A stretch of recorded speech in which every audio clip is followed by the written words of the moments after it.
Lah, ini lagi orangnya. Mohon maaf nih Pak, ada minggu-minggu ini. Oh iya Pak, nggak mau Pak.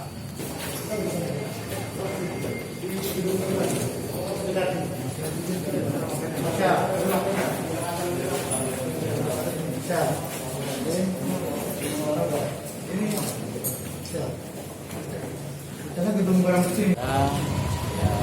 Karena COVID ini masih melakukan kunjungan kerja melihat bagaimana situasi di Sulawesi Selatan, dan hari ini Bapak Kapolda mampir di Kabupaten Bali, khususnya di Polres Bali, artinya akan memberikan arah-arahan kepada Polri bagaimana menyikapi mungkin masalah COVID, keamanan dan lain-lain sebagainya.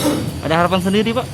Ya, tentunya dengan harapan dari Kabupaten Bali ini mendapatkan perhatian dari Polda sehingga kita Kabupaten Bali ini bisa lebih baik dan kondusif.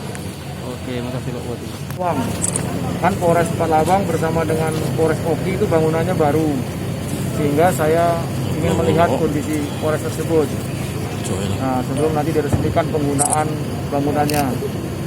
Dan saya mampir ke Polres yang ada di jajaran lintasan ini untuk memperkenalkan diri sebagai pejabat baru yang pertama, kemudian menyampaikan misi dan tujuan saya jadi Kapolda ini apa. Kita juga memberi motivasi untuk anggota, karena kan kita tahu suasana seperti ini, kita menghadapi musuh yang sama, ini virus COVID-19 ini. Nah, kita sama-sama menjaga kesehatan, memberikan sosialis pada masyarakat supaya masyarakat juga siap untuk menghadapi ini. Jadi tidak hanya aparat TNI, Polri sama Pemda, tapi masyarakat juga harusnya siap. Tapi saya kira di Bali ini luar biasa ya, walaupun tidak ada PSBB, tapi pencegahan seperti itu bagus. Nah, ini saya sangat mendukung itu. Dan untuk arus mudik sendiri gimana, Nan?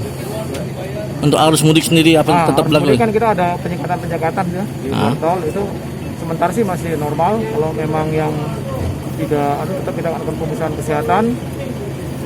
Tapi sebagian besar saya cek kemarin tuh, dan saya sudah mengunjungi beberapa masih tetap normal, tidak ada lonjakan yang berarti. Untuk mengatasi tindakan kriminal mungkin ada sniper apa gimana disiapkan di posko-posko yang rawan? Tetap pada dasarnya ini kan permasalahan mulai dari masalah COVID-19, ada PHK, ada pemutusan hubungan kerja, dan ada juga yang dirumahkan. Nah, ini kan akan berdampak ekonomi. Ketika ekonomi masyarakat lemah, nah kita takutnya ada yang silap menjadi gangguan Kamtibmas. Nah, oleh karena itu kami tetap melaksanakan kegiatan-kegiatan rutin yang ditingkatkan, patroli untuk pendidikan. Nah, kita belum sampai membuat tim bandit tersebut, tapi mereka sudah ada yang selama ini dijalankan saja. Alhamdulillah peningkatan kriminalitas sampai minggu ini saya kira normal saja. Namun tetap kami waspadai karena bisa saja dengan kondisi ini juga menjelang Lebaran itu biasanya ada peningkatan tertentu. Tetap masing-masing Polres tetap melaksanakan kegiatan rutin yang ditingkatkan. Izin Jenderal untuk instruksi sendiri untuk khususnya di Polres Bali ini apakah seperti persiapan SIM seperti itu Jenderal untuk di Polres Bali? Ada pertanyaan, itu kan kita harus hubungi Mabes ya. Yeah. Dari lalu lintas tadi sudah menghubungi Mabes untuk minta direalisasikan. Tapi memang sekarang ini kondisi semua sedang seperti ini, prihatin kita. Jadi ya mungkin harus bersabar dulu lah. Tapi prinsipnya itu kita jadi bagian yang harus kita perjuangkan.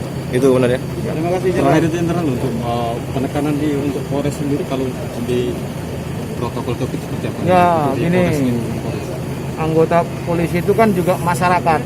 Artinya di sisi lain dia menegakkan hukum, di sisi lain dia juga bisa terkena dampak dari virus COVID-19 ini.